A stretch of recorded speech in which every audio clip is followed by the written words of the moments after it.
Okay, so again, we're going to be discussing one of the questions in the UPSC CSC 2024 paper, and this particular question pertains to how deglobalization is replacing globalization. Now, what should your answer include? First of all, you must mention what globalization is. So, globalization is broadly free trade, but it's also the free movement of labor across countries. And now, how are we seeing a trend towards deglobalization from globalization?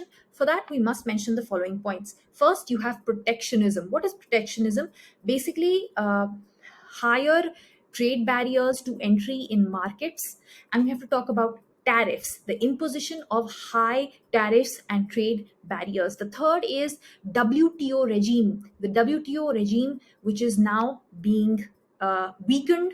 And fourth, we have to talk about the rise of populism and the rise of right wing movements within countries and right wing governments coming to power who are turning the policies of these countries inwards, so looking inwards.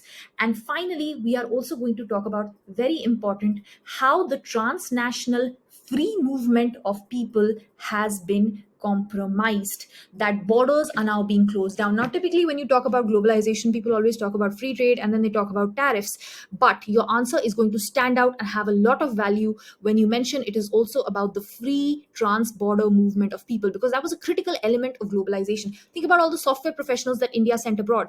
That was a critical component of globalization, and now we are seeing that trend reversing. We are seeing curbs on the free movement of people. You have to include that in your answer for bonus points.